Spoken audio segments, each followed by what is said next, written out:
მე მგონი ახლა ყველაფერი წესრიგში უნდა იყოს, ნახოთ.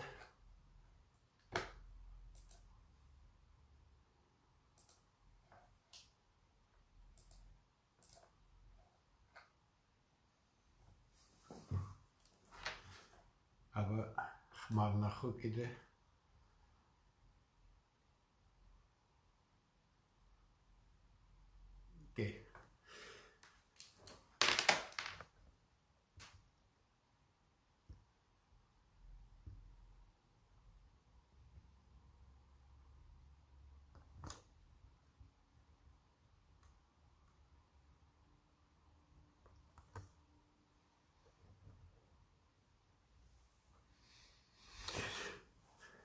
აი, შეგვიძლია უკვე დავიწყოთ.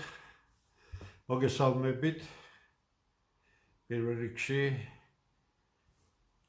მინდა გაგიზიაროთ ჩემი მოსაზრებები იმ რადიკალურ ცვლილებებთან დაკავშირებით, რომელიც საზოგადოებაში აშკარად გამოკვეთილია, მაგრამ რატომღაც ინერციული აზროვნება ეს 90-იანი წლების ერთმანეთისადმი უპატივცემულობა, ზიზღი, დაპირისპირება და ასე შემდეგ ჩრდილავს ამ პროცესებს, რომელიც ქვეყანაში მიმდინარეობს, მიუხედავად იმისა, რომ ქართველები საკუთარი ხელისუფლებების მიერ 33 წელია დაკნინებული არიან, დაამცირეს, შეურაცხყვეს, გააღარიბეს, ქვეყნიდან გაყარეს, მაგრამ იმდენად ძლიერია ეს გენი, იმდენად ძლიერია ის, რაზეც იდგა ყოველთვის ქართული საზოგადოება, ქართველი ერი,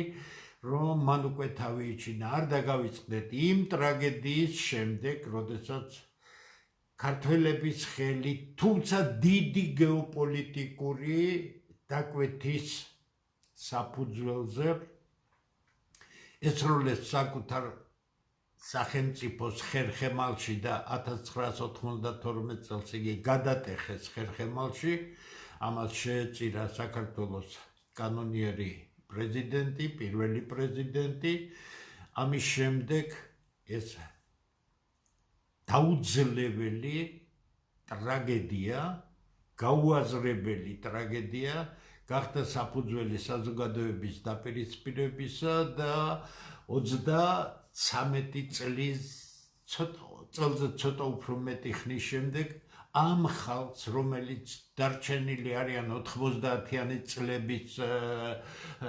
განწყობებში, ამ დაპირისპირებაში, ტრაგედია მოხდა. ეხლა როგორ დავძლიოთ მომავლიდან გამომდინარე, მომავლის ინტერესებიდან გამომდინარე ეს ტრაგედია ჯერჯერობით გაუაზრებელია ყველაფერი, ამიტომ არის ერთმანეთის ბრალდება, შენ პუჩისტი ხარ, შენ აგენტი ხარ, შენ ისა ხარ და დაგვავიწყდა საშუალო თაობის და უფროსი თაობის ადამიანებს მიმართავ, რომ 33 წლის განმავლობაში წამოვიდა სრულიად ახალი გენერაციის ქართველები, რომლებმაც არ იციან, არ უნახავთ ის დაპირისპირება. 33 წლის ქართველი ახალგაზრდები მაშინ 92 თუ გნებავთ 15-17 წლებში ძალიან პატარები იყვნენ იმისთვის, რომ რაღაც პოლიტიკური აღქმის უნარი ქონოდათ, მაგრამ ისინი დღეს უკვე ფანტასტიკურად ჩამოყალიბებული ხალხია.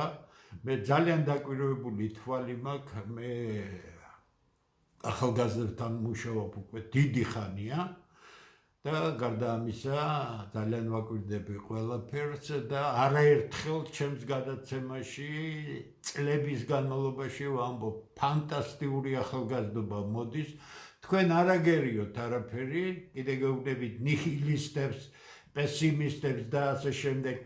ის რაც საკანალიზაციო ტელევიზიები უწევენ ახალგაზრდების გარკვეულ ეგრეთ წოდებულ იდეოლოგიით განადგურებულ ნაწილს, რომელთაგანაც ბევრი ძალიან მოტყუებულია და მათ აქვთ შანსი აღიდგინონ თავიანთი წარმოდგენები, სწორი წარმოდგენები, მაგრამ ეს სამუშაოა.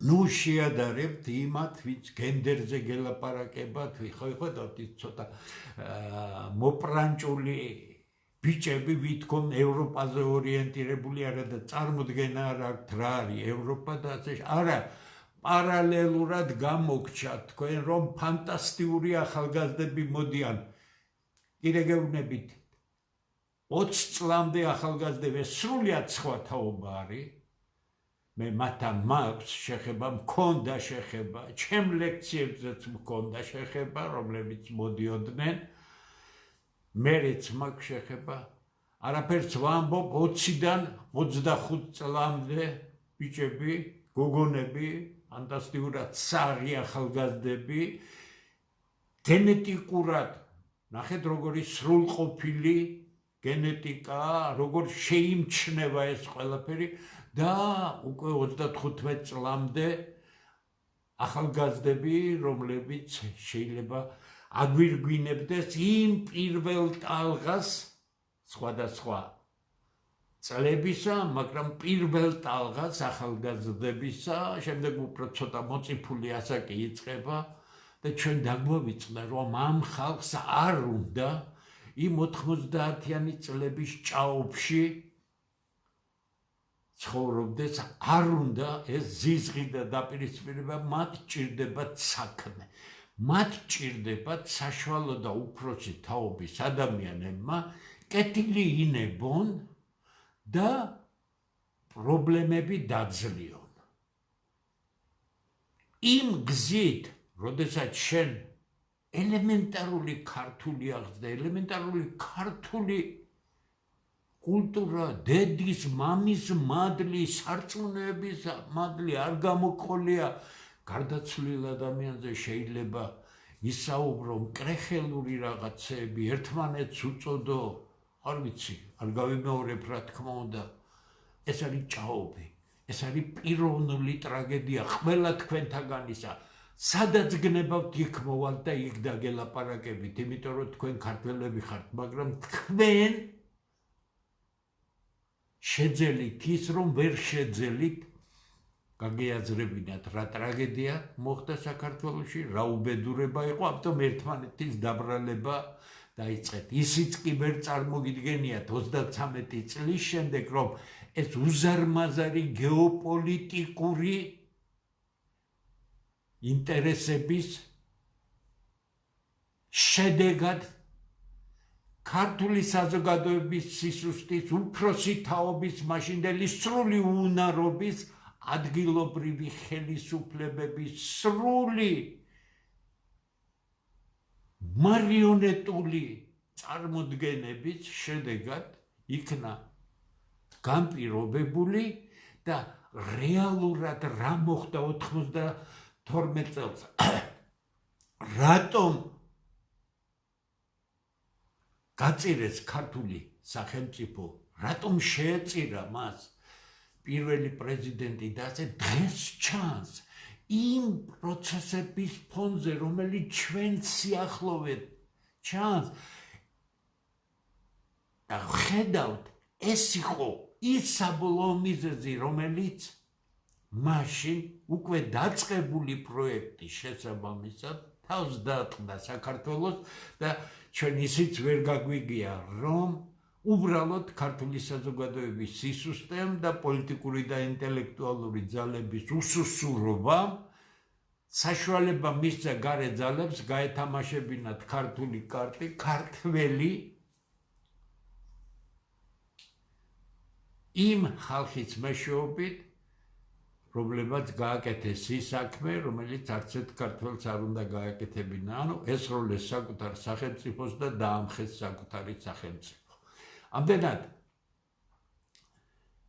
თუ თქვენ მართლა გიყვართ თქვენი ქვეყანა, მართლა გიყვართ პირველი პრეზიდენტი, მართლა გიყვართ თქვენი ოჯახი და შვილები, მითხარით თქვენი პოზიციიდან თქვენ შვილებს რა სარგებლობა უნდა გქონდეთ.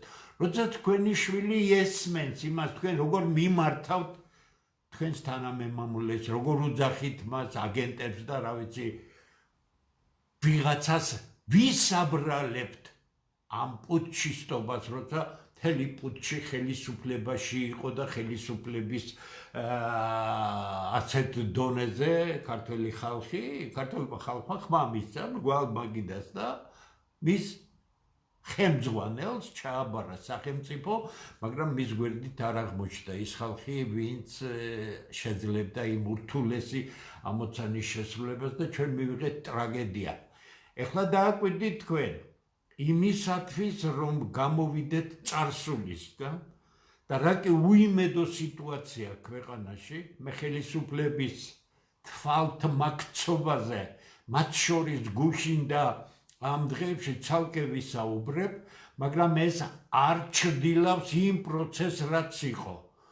მე სპეციალურად გავედი, რომ დამენახა რეალურად ადამიანების სახეებს, მე გამოვაცა ახალგაზრდების სიმრავლემ და ეს ადამიანები არ იყვნენ ვინმეს დაკვეთით მოსული. ეხლა თუ ძალიან მართლა მკრეხელი არ ახარ და თუ მართლა გაბოროტებისგან წაქცეული კაცი არ ახარ, თქვენ თუ გონიათ 10,000-ობით ახალგაზრდა, რომელიც იქ იყო, ვინმე მოიყვანა, ან ვინმეს ხათრით მოვიდნენ, მაშინ ისინი მოვიდნენ თავისი წმენის საფუძველზე და თქვენ კარგად უნდა გესმოდეთ, რომ იმ ახალგაზრდებს, რომლებსაც აქვთ წმენა, იმ ფანტასტიკური სარწმუნოების წმენა, რომელიც ქართველებს უკვე მეოთხე საუკუნიდან აქვთ.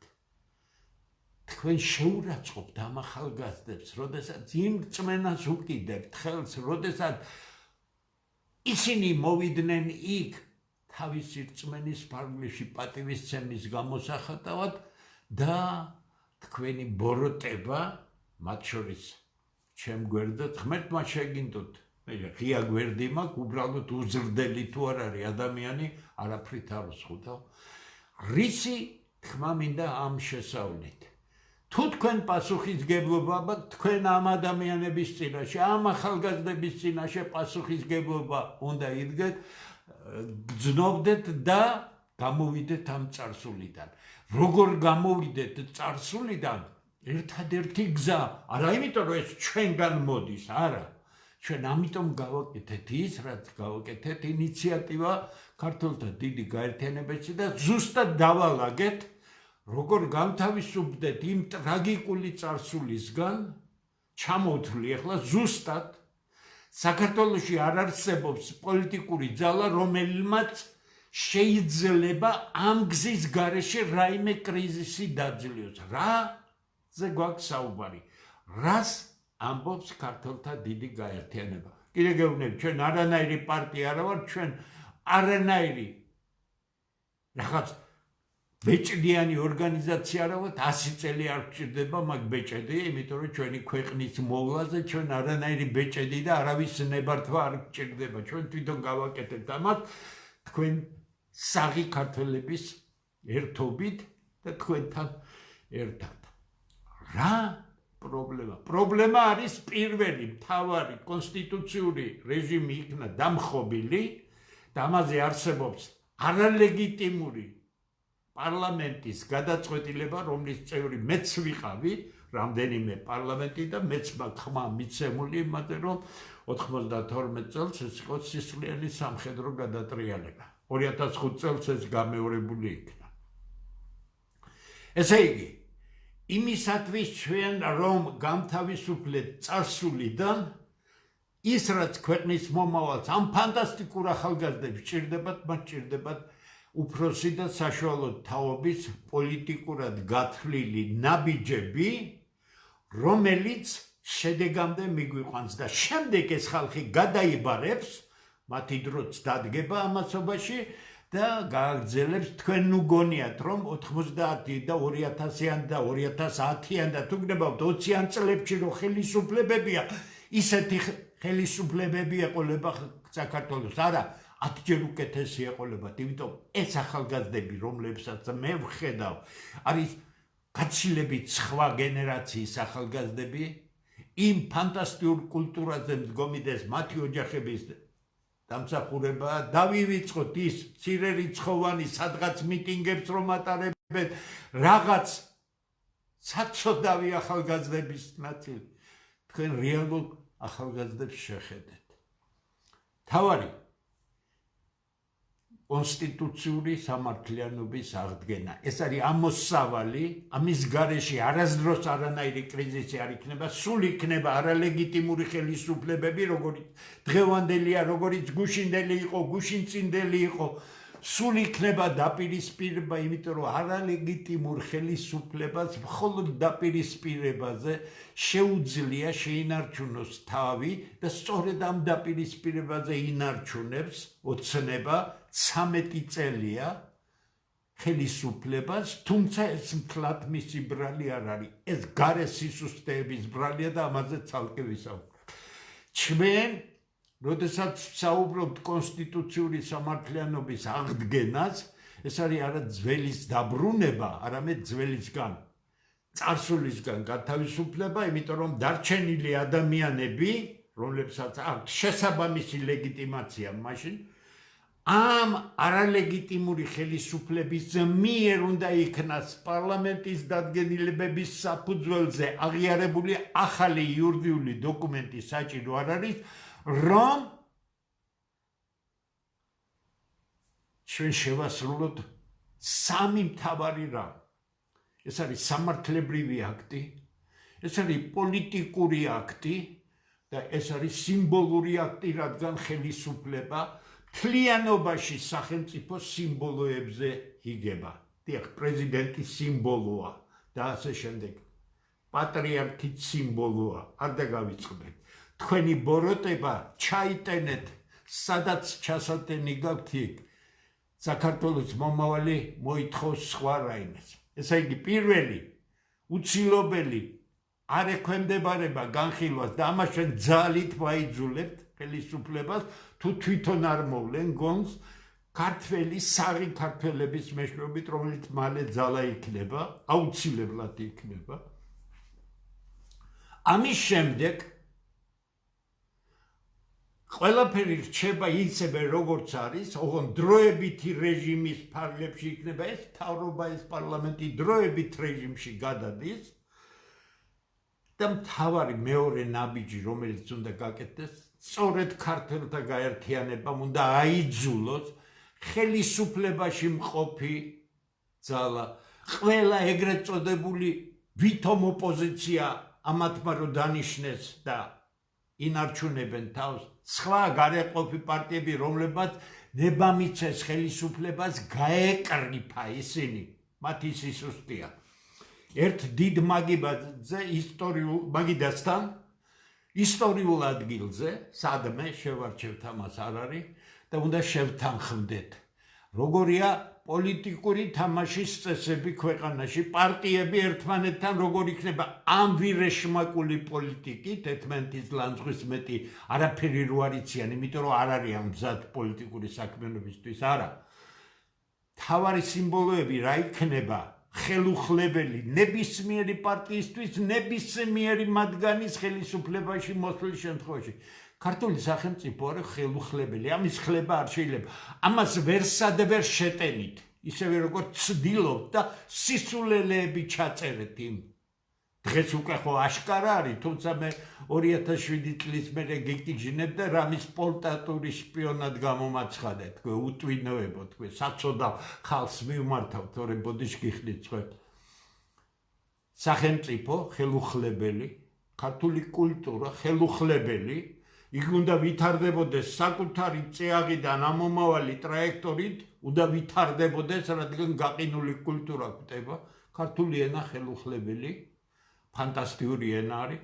ამ სამს არანაირი აზრი არ აქვს, თუ მატარებელი ხალხი არ არის საქართველოს ტერიტორიაზე მცხოვრები ქართველები და ყველა არაქართველი, რომელიც ჩვენი მოქალაქეა, ჩვენ მას არ ვარჩევთ ჩვენგან, იმიტომ რომ სახელმწიფო სხვანაირად არ იგება. თუ ყველა პარტია იტყვის იმას და უნდა ბათქმედოთ, უნდა გითხრათ, რომ ჩვენთვის ეს სახელმწიფო კი არა, მე ევროკავშირი მინდა, მე რუსეთი მინდა, მე ის მინდა, გინდოდეს. მაგრამ არ იქნება. იმიტომ რომ ქართული სახელმწიფო მსოფლიო პოლიტიკის ეპიცენტრშია მოქცეული და მას ახლა აქვს შანსი გახდეს უძლიერესი სახელმწიფო, მაგრამ ამას პოლიტიკური პროფესიონალიზმი ჭირდება. ეს პროფესიონალიზმი ქვეყანაში არის უბრალოდ არალეგიტიმური ხელისუფლებები უკვე 33 წელია სისხლს წოვენ ამ ქვეყანას და ლამის დაახჩონ ქართველები საქართველოში და ამიტომაც არის არანორმალურად დიდი მიგრაცია, რომელიც საფრთხეს უქმნის ქართველთა არსებობას. ესე იგი, თუ პარტიები თან ხდება იმაზე და გეუბნება იმას, რომ კაცო, შენ კონსერვატორი ხარ, მე ლეიბორისტი ვარ, სიტყვის მე ლიბერალი ვარ, მაგრამ ეს რაც თქვენ ახლა თქვით, საქართველოს კულტურა, ჩემთვისაც ძვირფასია, მაგრამ მე ლეიბორისტული გზით, ან და ლიბერალური გზით, ან და კონსერვატული გზით, მე ამას უკეთესად გავაკეთებ. კი ბატონო, ღმერთფახელი მოგიმართოთ, არჩევნები ჩავატაროთ უკვე შეთანხმებული, არა ისეთი ვირეშმაკული კანონით, არა ისეთი ვირეშმაკული საარჩევნო ადმინისტრაციით გაყალბების დიდო სტატებით, არამედ აღიარების შემდეგ დაინიშნება კომისია, ყველაფერი ჩვეულებრივ გრძელდება, მთავრობა დროებითია, პარლამენტი დროებითია, ფუნქციას ასრულებენ ახალ არჩევნებამდე. ახალი არჩევნების შემდეგ ერთი პარტია გაიმარჯვებს, ვინ გაიმარჯვებს, ჩვენთვის მნიშვნელობა არ აქვს. შეთანხმებულ რეჟიმში ვის აძლევს ქართველი ხალხი უპირატესობას, ჩვენთვის მნიშვნელობა არ არის. ქართველი ხალხი შემდეგ არჩევნებზე თუ არ მოეწონება, გადაირჩევს მას. სხვა მექანიზმი არ შეიძლება არსებობდეს. ჯერჯერობით ჩვენ უკეთესი მექანიზმი არ ვიცით. ამის შემდეგ მთავრობას დაევალება ახალი მთავრობა. ჩამოიღოს ყველა ის საქმე, რომელიც სავსეა საგამოძიებო ორგანოებში, ვისაც ქვეყნის წინაშე ამ გზით, იმ გზით, დიდი კორუფციით, ღალატით, სისხლის ღვრით თუ ასე დანაშაული ჩაუდენია, გასამართლეს გამჭვირვალე სასამართლო პროცედურებით, რაც არ ექვემდებარება გასამართლებას. ყველაფერი უნდა იყოს ამინისტრირებული და ჩვენ სუფთა ფურცლით უნდა დავიწყოთ ცხოვრება. ამას მოითხოვს ქართული სახელმწიფოს მომავალი, ამას მოითხოვს ქართველიერის მომავალი, ამას მოითხოვს ის ახალგაზრდები, რომლებსაც არ უნდა თქვენი ჭაობური აზროვნების მოსმენა. ამ ახალგაზრდებს უნდა სოფლიოში საუკეთესო განათლება და ეს ხელისუფლება ანგრევს. მე არაფერს ვამბობ წინა ხელისუფლებაზე, რომელსაც ყველაფერს ძირი გამოუთხარა. თუ რაიმე ქართული და ეროვნული იყო, თავს ნუ იშტერებთ მისი მომხრეები. თუ რაიმე ეროვნული იყო, ყველაფერს ძირი გამოუთხარა. მე იქ ვიყავი, მე შესანიშნავი ურთიერთობა მქონდა ამ ხალხთან. ამ ჯგუფში მოვიაზრებოდი 2002 წლამდე, მაგრამ როცა დავინახე საით მიდიოდა ეს ყველაფერი, ღია ტექსტით, ყველანაირი კავშირი გავწყვიტე ამ ხალხთან და ასეც საუბედუროდ აღმოჩნდა. აი, როდესაც ქართველი საღი ადამიანები ძალა და მოთხოვნა, ის კი არა ბიძინა ფული მომეცი, შეინახე ბახბული შენთვის კონდეს და დაამოხრუჭე, ქვეყნის ნგრევა დაამოხრუჭე, პირადად ხარ პასუხისმგებელი მთელი 13 წელია. ქართველები აიძულებენ უკვე არჩეულ ხელისუფლებას კანონის და კონსტიტუციის ფარგლებში მართონ ეს ქვეყანა იდეალური არაფერია, იქნება რაღაც გაუკეთებელი, თავარია ჩვენ ხედავდეთ ხელისუფლებას, რომელიც ქართული სახელმწიფოს გაძლიერებას, ქართული სახელმწიფოს უსაფრთხოების უზრუნველყოფას ამ ფანტასტიკურად რთულ დროში, ეკონომიკის განვითარებას, საკუთარი შრომის საფუძველზე ადამიანების კეთილდღეობის მიღწევას, სამართალ გამოყენების უზრუნველყოფას და არა ასეთ ვირეშმაკულ სასამართლო და სამართლებრივ სისტემას, სადაც არჩევითი სამართალი არსებობს. ამას ალტერნატივა არ აქვს. არ არსებობს დღეს მე არაფერი მაქვს პარტიების წინააღმდეგ ტრაგედია ჩვენი საერთოა ყველა პასუხისგებელია შექმნილ მდგომარეობაში მე პარტიებში რომ ხედავდე გამოსავალს ახლაც პარლამენტში ვიქნებოდი არ წამოვიდოდი უარს არ ვიტყოდი არც ერთს რამდენსაც ყველას უთხარი უარი იმიტომ რომ იქ უპერსპექტივო სიტუაციაა და ხმამაღლა ვიმეორებ ჩემს ცხოვრებაში იმაზე ცუდ ადგილზე ვიდრე საქართველოს პარლამენტი არასდროს არ ყოფილვარ ამიტომ გამოვედი ამიტომა დამოუკიდებლად მუშაობდი ამდენი წელია არ მომკლები არც პრესა არც ტელევიზია მათ შორის წინა ხელისუფლების დროს არანაირი შეზღუდვა არასდროს არ დაუწესებიათ თუმცა ძალიან არ ვეხატებოდი გულზე თუმცა ძალიან კარგად მიცნობდნენ ვინც ვიყავი შეზღუდვები დაიწყო ამ ხელისუფლება ევროპაში რომ მიდის ტაშპანდურით 2015 წლიდან დღევანდელი ტექნიკის განვითარების საფუძვლად ვის რა შეჭირდებათ მათი კანალიზაციის ტელევიზიები არაფერში მაგრამ ერთი რამე აქვს მნიშვნელოვანი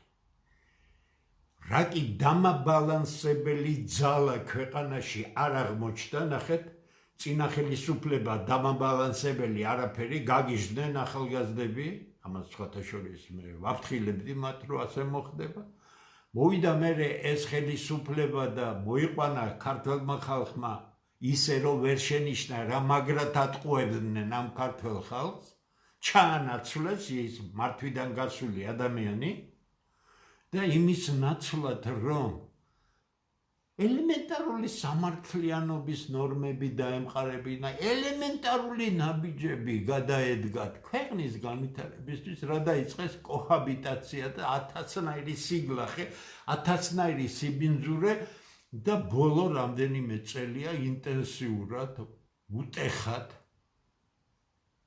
უტიფრად დაიწყეს ქართული ტერიტორიების გაყიდვა 10,000-ობით ჰექტარია გაყიდული ვისი ბრალია ვის დავაბრალოთ ერთ კაცი ყიდის ამ ქვეყანას ისა უფროსი სულ არ არის ხელისუფლებაში ფეხებზე კიდია ქართული ხელისუფლება და ქართული სახელმწიფო ყიდის არ მითხათ ახლა მის გარეშე რაიმე იყიდება ერთი კაცს აკეთებს ამას და დავაბრალოთ მას ყველაფერი კი მაგრამ შენ სადა ხარ ეს არ არის შენი ქვეყანა ძარღვში რა გიდის სისხლი არის შენი წინაპრის სისხლი არის აქ თუ არის ასე რატო იქცევ გაბოროტებული ბოდიში და დაჯმორებული ერთმანეთს რო ლანძღავ ერთმანეთს აგინებ აგენტებს უძახი პუჩისტებს უძახი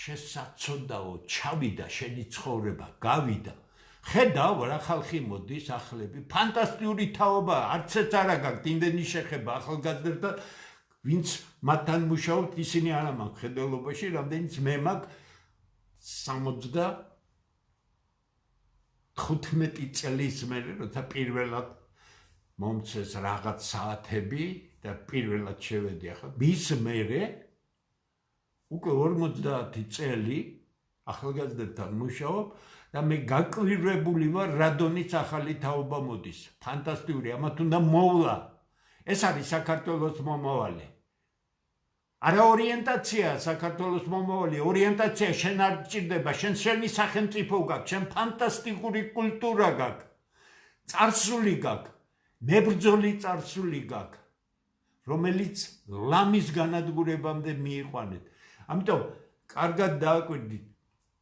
ქართულთა დიდ გაერთიანებაზე რომ საუბრობ მე ჩვენ ადამიანები ვარ და შეიძლება რაღაც უზუსტობები მოგვივიდეს 9 ჯერ მოგიხდით ბოდიშს მაგრამ ეს არ იქნება შეგნებული ჩვენ ყველანი ადამიანები ვართ ჩვენ შეიძლება ვიყოთ რაღაცაში არაზუსტები გითხარით გავასწორებ მაგრამ არასდროს შეგეპაროთ ეჭვი იმაში იმ გულწრფელობაში რა გულწრფელობითად ადამიანები რომლებიც ვაკეთებთ ამ საქმეს დღეს უკვე გავფართოვდით საკმაოდ ბევრი ვართ თუმცა ჯერჯერობით არასაკმარისი ჩვენ გულწრფელობაში არ შეიტანოთ ეჭვი იმიტომ რომ დრო თავისას გამოაჩენს მან ჩვენ არაფერი არ ვიდა თქვენგან არაფერს არ გთხოვთ ჩვენ გინდა ეს ქვეყანა, ჩვენ გინდა ეს საოცარი ქვეყანა, ჩვენ გინდა ეს საოცარი კულტურა, ჩვენ გინდა ჩვენი უდიდესი წმენა უფლისა, ამის გარეშე არაფერი არ გამოვა და მე განსაკუთრებული სიხარულით ვამბობ, რომ ახალგაზრდებში ეს გაცილებით ინტელექტუალურ დონეზე, გაცილებით ღრმა დონეზე არის წმენა უფლისა და პატივისცემა. შენ შეიძლება წამდეს ქართველებს ფანტასტიკური ენა გაქვს და არ გჯეროდეს. შეიძლება რომ გწამს ეს გარკვეულად რაღაც ინტუიციის დონეზე იყო, მაგრამ როცა გჯერა ეს გონების დონეზე, აი წამს და მჯერა არის ის ფუნდამენტი, რომელსაც მე ვხედავ ამ ახალგაზრდების თვალებში და თქვენ უფროსი და საშუალო თაობის ადამიანები იმდენად წაქცეულები ხართ, რომ ვერ გძნობთ იმას, რომ მომავალს ის ჭაობი კი არ ჭირდება, რაც 90-იან წლებში იყო და ის დაუდობლო. ჩვენ ხო ფანტასტიკური რთული წლები გავიარეთ. ღმერთმა არ ანახოს ახალგაზრდებს ეს ყველაფერი არასდროს. ეს ხო ურთულესი რაღაც საშინელება იყო, ხო? ეს ხო მართლა საშინელება. ხო და გინდა დარჩეთ ამ საშინელებაში? მე ძალიან უხეშად გელაპარაკებით ახლა ყველა იმ ადამიანს, ვისაც მკრეხელობა შეუძლია. მე არა ვარ ის ადამიანი მოსაუბრეს რო ვირჩევდე, სადაც გინდათ იქ მოვალ, სადაც გინდათ იქ დაგელაპარაკებით.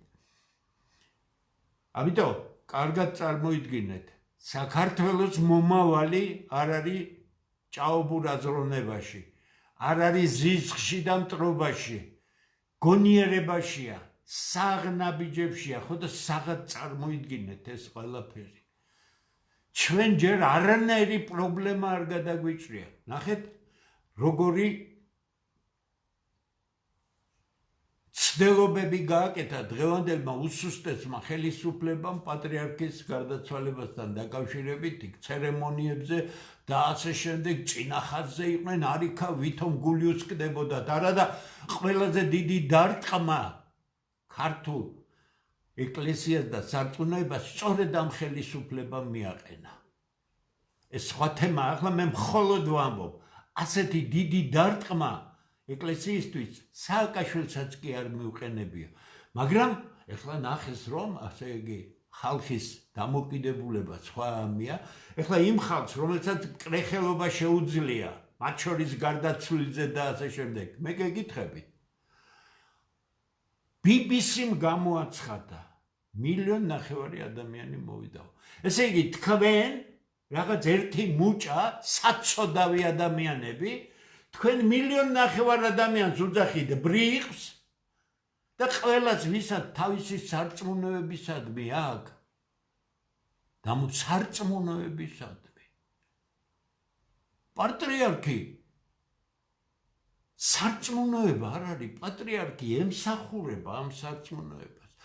იდეალური ამ ქვეყნად არაფერი არ არის. ადამიანი უნდა შეფასდეს მის ინტეგრალურ ჭრილში, ანუ ჯამურად.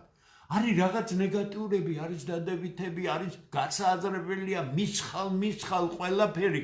ეს არის ცოდნა, ეს არის განათლება, ეს არის საქმისადმი გონიერი დამოკიდებულება, თორე ენა გადმოგდებული ბოდიში და ესე იგი არ მინდა ცუდი სიტყვები ვიხმარო და ტარტალი იმისა და ასე უზნეო საუბარი საწერია. ჭირდება ეს ქვეყანას გეკითხები?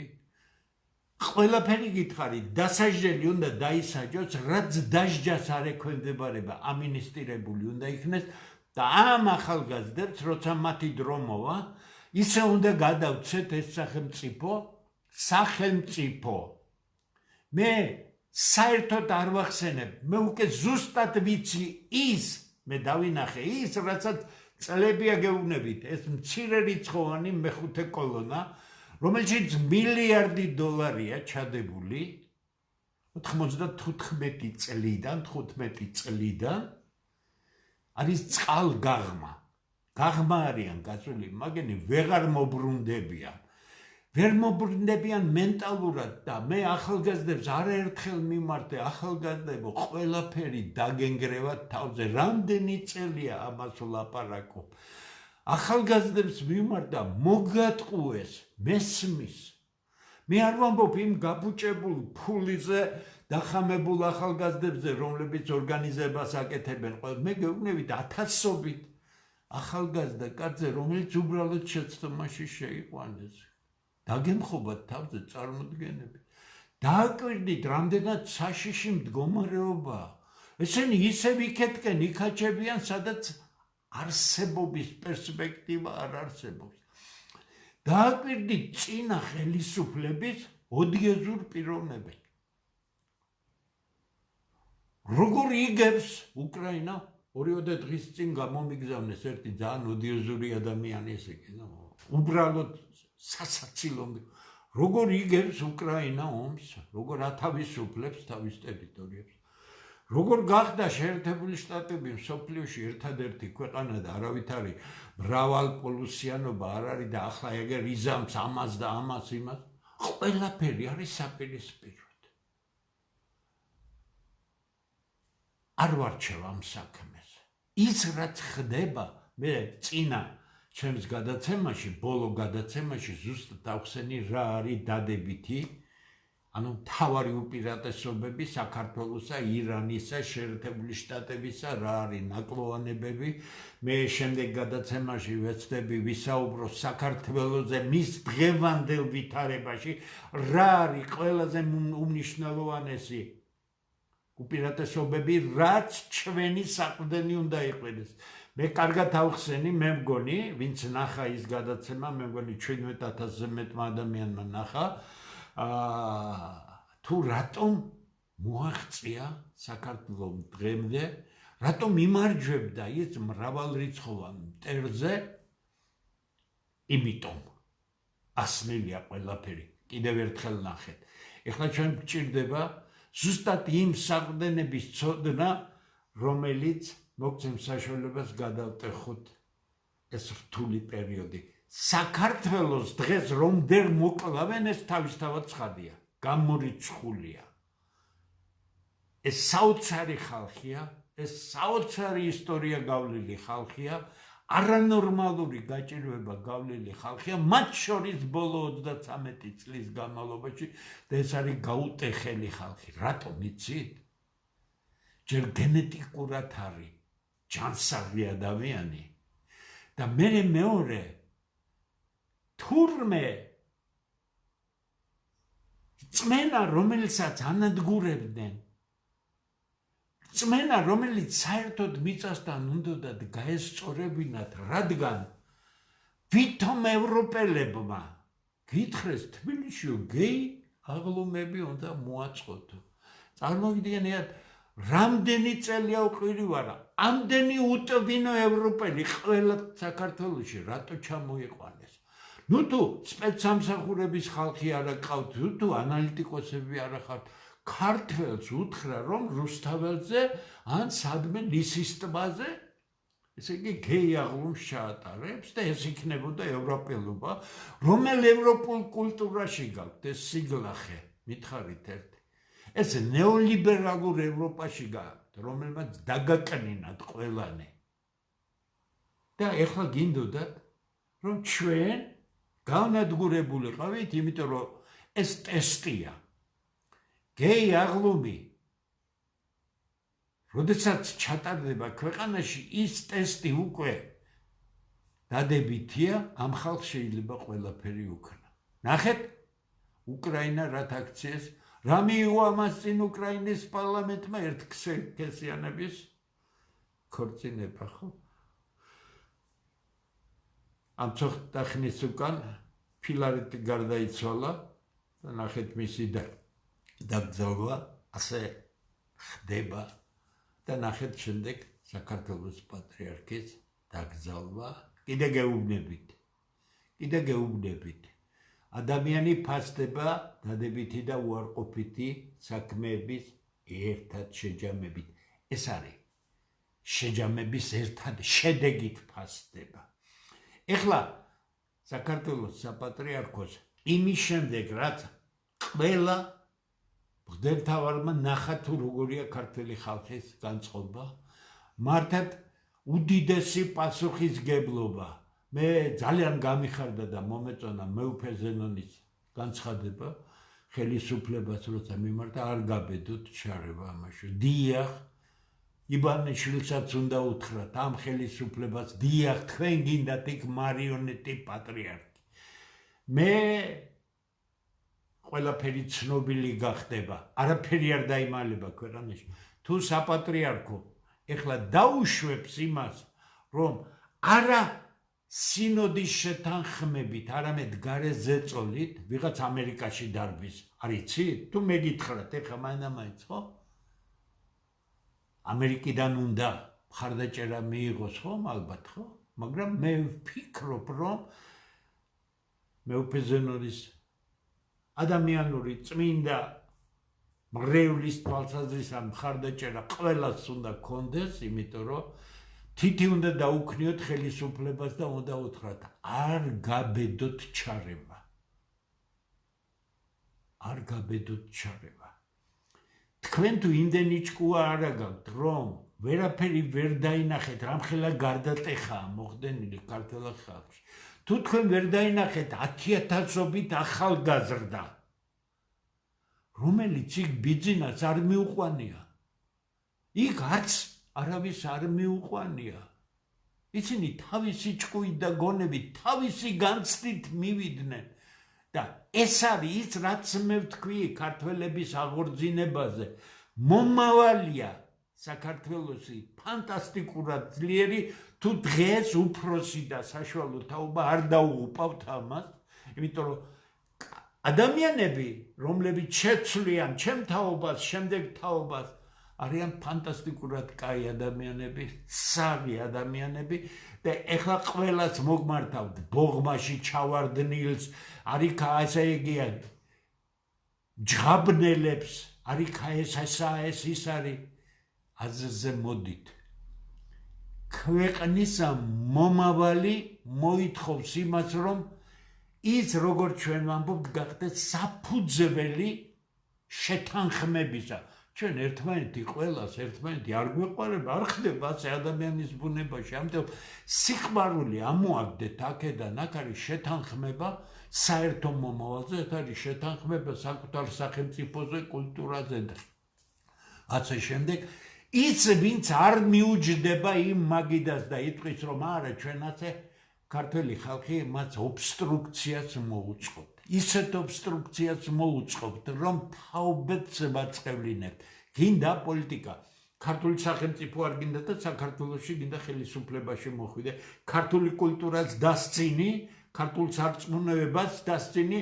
დიახ, შენ რომ ოდნავ განათლებული ადამიანი იყო, მიხვდები, რომ მართლმადიდებლობა არის ქართული კულტურის სისტემოწარმოქმნელი ფაქტორი. იმიტომ ის ფანტასტიკურად ძლიერი კულტურა. ფანტასტიკური ფასეულობათა სისტემის მატარებელი კულტურა გვაქვს, რომელიც მსოფლიოში არც ერთ კულტურას არ ჩამოუვარდება. რაც შეეხება ევროპულ კლასიკურ კულტურას, ჩვენ ერთნაირი ფასეულობები გვაქვს. კლასიკური ევროპული კულტურა ქრისტიანული კულტურა იყო, როგორ შეიძლება ქრისტიანებს განსხვავებული შეხედულებათა ფასეულობათა სისტემა ჰქონდეს. მერე რა მოხდა, ის სხვაგან წავიდნენ, ჩვენ დავრჩით, მართალია ძალიან მაგრად დაგვამცირეს და შეურაცხყვეს, მაგრამ ჩვენ თურმე ვერ გავტეხეს და ვისაც არ ჯერა იმისა, რომ იმ უზარმაზარ მასაში სწორედაც რომ ახალგაზრდების გამოკვეთილი სიმრავლე იყო და ახალგაზრდები კი ხვალინდელი დღეა. ახალგაზრდები თავისი ოჯახიდან გამომავალი, ის ვინც არ არის ოჯახის მადლით ცხებული, სადღაც სხვაგან არის. მე გეუბნებით იმ 10,000-ობით ადამიანს, რომელსაც მე ვხედავდი იქ, ჩემ შთაბეჭდილებას გეუბნებით, მათ ინტუიციურად იგრძნეს თუ სად არის მათი სიძლიერე. დიახ. ისინი რომ ქართველები არიან, ისინი რომ ამ რწმენის მატარებლები არიან, ისინი რომ ქართულ კულტურულ წიაღში აღზრდილი ხალხი არიან, ეს არის მათი მსოფლიოში კონკურენტუნარიანობის საუკეთესო მაჩვენებელი და არაფერი სხვა. თუ ამას განათლებას დაუმკვიდრებთ ჩვენ, მსოფლიოში საუკეთესო განათლებას და არა იმ წყალ პარაზიტულ განათლებას, რომელსაც დღევანდელი მთავრობა გთავაზობთ. ყველაფერი გაკეთებულია. მოდით, რატო არ ვსაუბრობ რაღაც პროგრამებზე? ერთი წამით მოდით. ეს არის ჩემი მონოგრაფია საქართველოს ეკონომიკური პოლიტიკის თანამედროვე პრობლემები. მე სიამაყით ვამბობ იმას, რომ ამ წიგნის სამეცნიერო ხელმძღვანელი არის ფანტასტიკურად მაგარი ფინანსისტი და მეცნიერი იაშა მესხია, რომელიც სამწუხაროდ გარდაცვლილია. ძალიან მაგარი ფინანსისტი იყო, ის თავის დროზე ცემიში მუშაობდა, მოსკოვის უნივერსიტეტის მათემატიკური ფაკულტეტი აქ დამთავრებული და ასე შემდეგ, მან თვითონ გამოხატა სურვილი, აქ ყველაფერია. აქ რაც პრობლემატიკა არის მოხაზული, თქვენ შეგიძლიათ ნახოთ აქ ბატონი იაშა მესხიას წინა სიტყვაობა და მე ამას უბრალოდ არ გავიმეორებ, იმიტომ რომ მეორე წიგნი. ეს არის ფუნდამენტალური წიგნი, რომელიც 21 წელს გამოვიდა საქართველოს თანამედროვე უმაღლესი მაკროეკონომიკა. აქ არის უკანასკნელ დონეზე და ეს წაღებულია ეს წიგნი ამერიკაშიც, არაერთი გზით შედარებულია. უამრავ უნივერსიტეტში ეს დონე არ არის. მე შემიძლია გითხრათ მართალი ამაზე უზარმაზარი შრომა დაჭირდა, მაგრამ ეს გაკეთებულია. როგორ ხდება, მარტივად რომ გითხრათ. აქ არის გაცემული ძალიან ღრმა მათემატიკა, ძალზე სერიოზული მეცნიერული მიდგომებია. რატომ არის ერთი ქვეყანა ღარიბი, მეორე ქვეყანა მდიდარი? რატომ ვითარდება ერთი ქვეყანა, რატომ არ ვითარდება მეორე ქვეყანა? ამას წლები დაჭირდა, რომ მსოფლიოში საუკეთესო სამეცნიერო გონებებს მიეღნოთ ზუსტი ფაქტორები თუ რა ყველაფერი არის. შემდეგი მე გაჩვენებთ კიდევ ერთ რაიმეს. საქართველოს სოციალურ-ეკონომიკური განვითარების კონცეფცია როცა გავაკეთეთ, აქ მხოლოდ მესამე ტომს გაჩვენებთ. ეს არის სტრუქტურული პოლიტიკა. აქ არის როგორი უნდა იყოს სოფლის მეურნეობა, საქმე ენერგეტიკული, ინოვაციები, ტრანსპორტი და ასე. ტომი 3, ანუ კიდე რაღაცეები აქვს ამას. ეს ერთი პატარა ნაწილია მხოლოდ. ტომი 3 რატომ? პირველი არის ხელისუფლების სოციალური პოლიტიკა მთლიანობაში. ანუ ჩამოყალიბებული უნდა იყოს საქართველოს ხელისუფლების სოციალური პოლიტიკა. განათლება, მეცნიერება, ჯანდაცვა და ასე შემდეგ და ასე შემდეგ და ასე შემდეგ. დეტალურად. აქ სალაპარაკო ტელევიზიით არ არის, ეს პროფესიული გასარჩევია, გრაფიკებია, ფორმულებია, ეტაპებია, ყველაფერი გაწერილია ისე როგორც მეორე. თუ კვეთრად გამოკვეთილია სოციალური პოლიტიკა და საზოგადოება ამას იზიარებს, მაშინ ამის უზრუნველყოფა ხდება ეკონომიკის მეშვეობით და ეკონომიკაც კი ჭირდება მაკროეკონომიკური პოლიტიკა. როგორ უნდა იმართებოდეს? მაკროეკონომიკური პოლიტიკა 4 ნაწილისგან შედგება. საბიუჯეტო პოლიტიკა, საგადასახადო პოლიტიკა, ბიუჯეტ შორისი ურთიერთობები და ფულად საკრედიტო პოლიტიკა. ესე იგი, მაკროეკონომიკა შენ იცეთნაირად აგებ, რომ შენი სოციალური პოლიტიკა უზრუნველყო. მაკროეკონომიკური პოლიტიკის მერე მოდის აი ეს. სტრუქტურული რეფორმები უკვე ეკონომიკის ცალკეულ დარგებს შეეხება. პასუხისგებლობით ვამბობ, საქართველოში არ მოიძებნება ერთი ჯგუფი, არ მოიძებნება ხელისუფლების არც ერთი ჯგუფი, ვისაც შეუძლია ჩვენ დაგვიჯდეს სასაუბრად. ჩვენ ადრე თუ გვიან დავჯდებით. სადებატო ჩვენ ხელისუფლებასთან არაფერი არ აგვაქვს. არავისთან სადებატო არ აგვაქვს. ჩვენ სასაუბრო გვაქვს საქართველოს მომავალზე, საუკეთესო რესურსებია ქვეყანაში, ყველაფერი არსებობს ქვეყანაში ძლიერი ეკონომიკის ასაგებად, მაგრამ არის უსუსტესი ხელისუფლებები, პროფანი ხელისუფლებები, ხას უსვამ. წინა ხელისუფლება ეს პროფანების ჯოგი იყო. ეკონომიკა ეს საერთოდ არ იყო, საერთოდ. ესენია იმაზე უარესები არიან, თუმცა პროფანებში ახლა როგორ გინდათ განაცხაო, რომელია უფრო მაგარი ეს ქართველი ხალხის ნაწილმა იცის არჩევნებზე ცუდი და უფრო ცუდი როგორ გაარჩიოს და მივიდეს და ცუდს მიცეს ხმა უფრო ცუდთან შედარებით. იმიტოა დედა ნატირები ამ ქვეყანას. ცუდსა და უფრო ცუდ შორის არ კეთდება არჩევანი. საღი ქართველი არ მიდის ასეთ არჩევანზე.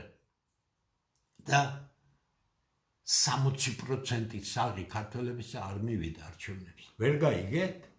არ კეთდება არჩევანი ცუდსა და უარესს შორის. ბოიკოტი უნდა ასეთ არჩევნებს. ამიტომ ნებისმიერ არჩევნებზე საუბარი ამ ხელისუფლების მიერ თუ არ იქნება გავლილი ის ეტაპები, რასაც ქართველთა დიდი გაერთიანება ამბობს. კონსტიტუცია სამართლიანობა აღვადგინოთ, არაფერი არ გჭირდებათ, ნება გჭირდებათ, მარტო თქვათ, რომ აღდგენილია, იმიტომ რომ ყველა იურიდიული დოკუმენტი არის, არაფერი შესაქმნელი არ არის. შემდეგ უკვე შეთანხმება, არ გინდათ შეთანხმება. ხართ ოცნება მაგარი? ხო და გთავაზობთ ჩვენ შევკრიბოთ ყველანი ცნობილ ისტორიულ ადგილზე, მოვილაპარაკოთ თამაშის წესებზე, რომ ხელს არ ახლებთ ამ ქვეყანას. მიწებს გაყიდით კი არა, რაც გააფუჭეთ, ჯერ ის გაასწორეთ და მერე გაიმარჯვეთ, კაცო, სამართლიან არჩევნებში. თუ სამართლიან არჩევნებში თქვენ გაიმარჯვებთ, ვერავინ ხმასაც ვერ ამოიღებთ. არ გინდათ ასე, იცით თქვენ ვერაფერს ვერ გაიმარჯვებთ. საერთოდ ვერ გაიმარჯვებთ, მაგრამ საქართველო გაიმარჯვებს. და საქართველო აუცილებლად გაიმარჯვებს. ეხლა უკვე გარანტია არსებობს იმისა და ჩვენ ქართველთა დიდ გაერთიანებაში კიდე გავაათმაგებთ მუშაობას. ჩვენ ამ შაბათ-კვირას გორში წავართ, მერე სხვა ღონისძიებებია ბატონ დავით ჭაბუკაშვილმა დადო ქართველთა გაერთიანების გვერდზე გრაფიკი, შემდეგ კიდე სხვაგან გავალთ. დაცაჩქარებელია ყველაფერი, ჩვენ პასუხისმგებლობა გვაქვს, ჩვენ შესანიშნავ ადამიანებთან გვაქვს ურთიერთობა, მიხარია, მათი მეშვეობით ყველაფრით გაგება შეიძლება. ხაც უსვამ ყველას გასაგონად, ჩვენ არა ვართ თქვენი უფროსები. ჩვენ ვართ ერთად, ჩვენ ვართ ერთმანეთის გვერდით და მთელი ქართული დიდი გაერთიანება დგას ამ ქვეყნის გვერდით. კაცებს არ ჭირდებათ უფროს უმცროსობა, უფროს უმცროსობას ჩვენ თვითონ დავალაგებთ კონკრეტულ საქმეში, ვინ უკეთ გააკეთებს ლიდერთა მთელ ჯგუფებს წარმოაჩენთ. თქვენ ნახავთ რამდენი ინიციატივიანი ქართველი ყოფილა საქართველოში და მე იმ საცოდავი კნავილი არა მეტი სხვა და ვის მივცეთ ეხლა ხმა საცოდავებო თქვენ მეტი ვერ ნახეთ ხო ამაზე მეტი ვერავინ ვერ ნახეთ ხო ქვეყანაში. ამიტომ ყველას მოგმართავთ. მე ისეთ ქალაქში დავიბადე და გავიზარდე და ისეთ გარემოში გავიზარდე, მე უკან დავხევი არაფერზე არა ვარ. სადაც გინდათ მე დაცვა არ ამყავს, ქუჩაში ჩვეულებრივად დავდივარ, ბევრჯერ მეტროთი, ჩვეულებრივი ავტობუსით, ხანდახან მანქანითაც, ყველგან მოვა. შეწყვიტეთ ქვეყნის შიგნიდან გამოღრღნა, თქვენი უპრინციპო, თქვენი წაქცეული ფსიქოლოგიით, თქვენი ზიზღით ერთმანეთისა, თქვენი ამით და იმის დაბრალებით შეწყვიტეთ. საქართველოს სხვა რამე ჭირდება. წარსულიდან უნდა გამოვიდეს საქართველო და ქართველთა დიდი გაერთიანება გააკეთებს აუცილებლად ყველა საქართველთან ერთად. მარტო ჩვენ რამდენიმე კაცი ან რამდენიმე ასეული კაცი ან თუ გნებავთ 1000 კაცი არა, ყველა ერთად საღი ადამიანი ჩვენ ამას გავაკეთებთ. აი ესაა ჩემი თავარი სათქმელი, რომელიც ჩვენ კარგად უნდა გავიაზროთ. საქართველოს უდიდესი ტრაგედიიდან, რასაც ჰქვიოდა დამხობა ხელისუფლებისა კარგი იყო, ცუდი იყო, ვიღაცას მოსწონდა, ვიღაცას არ მოსწონდა. 1000 ხარისხოვანია, რაც ქვია, იარაღს იღებს და საკუთარი ქვეყნის სახელმწიფო ამისთვის არჩევობს არჩევანი. ამ ტრაგედიის შემდეგ ჩვენ დაგვავიწყდა ის, რომ იმ ტრაგედიის თაობები კი არ არიან დღეს მარტო ქვეყანაში. სხვა გენერაციის, სხვა თაობა წამოვიდა, რომელსაც ის ჭაობი არ ჭირდება, არ სურს და ამიტომ არ მიიღებს არც უფროს თაობას და არც საშუალო თაობას, რომელიც ჭაობშია დარჩენილი. ამიტომ მოგმართავთ. ამას იმიტომ გეცაუბრებით ასე ხისტად, რომ კარგად წარმოიდგინოთ, რაზეა საუბარი. საქართველოს მომავალს თქვენნაირი აზროვნება აღარ ჭირდება. ჩვენ ჭირდება დიდი შეთანხმება, სიყვარულობადას თამაში კი არა და არ იქა გვიყვარდეს ერთმანეთი არ ხდება. ჩვენ ჭირდება ის, რაც ჩამოვთვალე იმის შემდეგ შეთანხმება, რომ საჯარო სფეროში ჩვენ არ ერთმანეთის მიმართ ძალიან კრიტიკულები, ეს არ გამორიცხავს ხისტ დაპირისპირებას, მაგრამ ის უზნეობა, რაც ქართულ სივრცეში ხდება, უზნეობა, არ ეკადრება ქართულ ოჯახში გაზრდილ ადამიანს, არ ეკადრება, მაგრამ ესეც ჩვენი ტრაგიკული ახლო წარსულის რეციდივებია და აქედან უნდა გავიდეთ და ჩვენ აქედან გავალთ, იმიტომ რომ ფანტასტიკური თაობა მოდის, საოცარი ხალხი მოდის, კიდე გეუბნებით, ისევ გაგიმეორებთ. 33 წლის არის ის ხალხი, როცა მათ იმ 90-იანების დასაწყისში იმ ტრაგედიაში მახსოვრობა არ აქვს, არც უნდათ ის ყველაფერი, მაგრამ ჩვენი მეშვეობით უნდა იცოდნენ რა მოხდა და აქედან უნდა გავიდეთ. მოხდა ტრაგედია კი არა, უბედურება მოხდა, ლამის გაგვანადგურა ამან. ეხლა რა გავაკეთოთ ბოლომდე ერთმანეთის ესე იგი ასე შეურაცხყოფით დავამხოთ ყველაფერი, არ დაგამხობინებთ. საღი ქართველები არ დაგამხობინებთ ამ ქვეყანას და ჩვენ თუ გამოვწვინდებით ყველანი ერთად, ახალი თაობა სასტიკად მოგვექცევა და ღირსი ვიქნებით ამისა. ამიტომ ეხლა მე დაგემშვიდობებით, კარგად გაიაზრეთ, რაზეც ვისაუბრეთ. ეს არ არის ხუმრობა, ეს არ არის ვალდებულებისთვის რაღაც გადაცემის ჩაწერა, ეს არის ის აუცილებელი პროგრამა, რომლის გარეშე ჩვენ სულ ბიძინა გვეყოლება, სულ მიშა გვეყოლება, მერე ახალი ბიძინა გაჩნდება, მერე ახალი მიშა გაჩნდება და ამასობაში საქართველოს ქართველებისთვის დაიკარგება. აი ეს არის რეალობა. მაგრამ ხნეობას გისურვებთ, მე ძალიან ხნედ გესაუბრებით ამას, იმიტომ რომ ეხლა უკვე მჯერა, რომ ის იმედი, რამაც დამაწყებინა ეს გამოუგნებლად რთული საქმე, დღეს რეალურია და ჩვენ არა მხოლოდ იმედით, არამედ იმ რეალობას ვხედავთ, რომელიც მალე საქმით უნდა იქცეს საქართველოს გაძლიერების და მისი მომავლის უზრუნველყოფელი. წარმატებას გისურვებთ, უფალი ფარავდეს ყველა საქართველოს და გემშვიდობებით სადღაც ხუთშაბათამდე. დროებით.